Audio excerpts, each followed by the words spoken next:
Freedom of speech is America's most distinctive right. It's a free country. Remember, they used to say that back when it was. But it's also the most embattled of all of our rights. In the name of safety and sensitivity, a coalition of big tech monopolists, universities, and political activists are fighting to limit what you're allowed to say and punish those who stray outside the accepted boundaries. Well, last year, comedian Adam Carolla, who is a genius, and radio host Dennis Prager, also kind of a genius, teamed up to release No Safe Spaces, a kind of brilliant documentary about the American anti-speech movement. Here's part of it.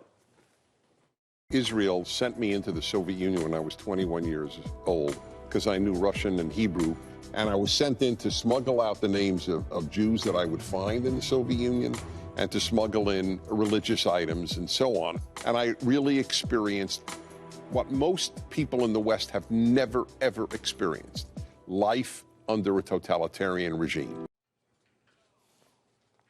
It's a great movie. And if you want to see it in theaters, you still have a chance to do that. The film is having a limited re-release this weekend, thanks to strong support from grateful viewers. Adam Carolla and Dennis Prager join us tonight. Gentlemen, thanks both for coming on. I haven't talked to you since the film came out. To start with you, Adam, what was did anyone tell you that you're not allowed to say the things you said in the film? Did the irony loop come complete?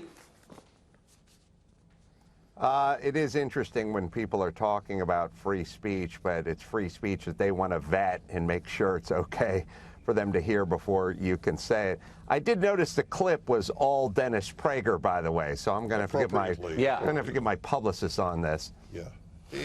This resentment is a very big problem. Well, I think the problem he may be is close to one of my producers. It's a big problem. We enjoy each other too much.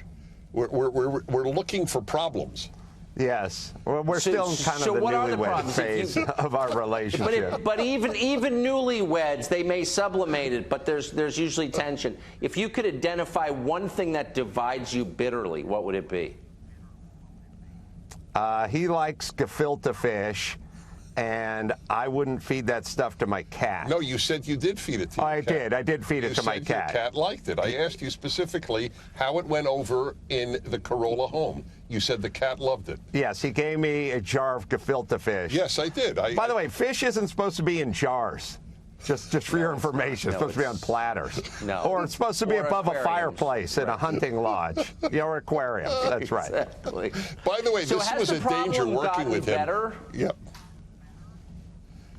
No. Gefilte fish is as bad as it's ever been. No, well, that's right. I don't think that there's any room for improvement there at all. But the question of speech, do you think the country has become freer or less free in the last year? No, it's less free. There's no question. And there's an interesting proof. Read the reviewers in the mainstream media, not to mention left-wing media, on how they have contempt for the film. When the film features liberal after liberal, including President Obama, speaking about what's going on campuses. But they can't even acknowledge that this is going on when they see the film, which is about the suppression of speech. So I have a slightly different feeling on it. Yeah, okay. Well, here's what I think. I feel like the pendulum is starting to swing back the other direction. I'm in the comedic community, and I feel a lot of my cohorts in the comedy world starting to push back against it because they're at their saturation level. And I feel like the group that started this thing is starting to double down on it, starting to really work it harder. It's sort of the same subject as racism. As racism fades from our society, a certain group is tripling down their efforts to make sure it's alive and well, or at least we think it's alive and well. I think he's right about the comedic community. That's correct. Outside of that, I don't think it's true. San Francisco 49er color announcer, and I'm not sure you could use that term any longer, simply said, in describing the Baltimore Ravens quarterback, who is a terrific quarterback and who is black, and he said, you know, there might be this slight half-second advantage in a handoff because the ball is black and the uniform is black and he is black, so the offensive line doesn't see it quite as quickly. And the guy was said, you're a racist, and unless he apologized profusely, as in Mao's China in the Cultural Revolution, he would have lost his job. Defensive So I wonder line, if we're at the but we know point, what you're though, talking where about. That's right, defensive I line. wonder You if are it's right, and that was a counterproductive. boom. Okay, but the point remains: is it? I mean, what about the people who are facing this problem? And there are a lot of not just famous people, but normal people who are under attack by, say, the HR department down the hall. What's the right response for them?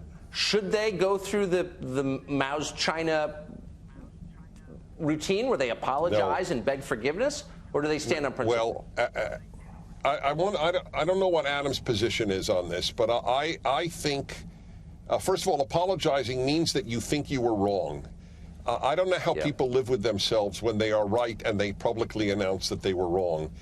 It's so humiliating that I personally couldn't do it. Well, I think we're going to have to do it this way, because I do my own podcast. I have my own pirate ship. I have autonomy. I can say what I want. I don't have to apologize.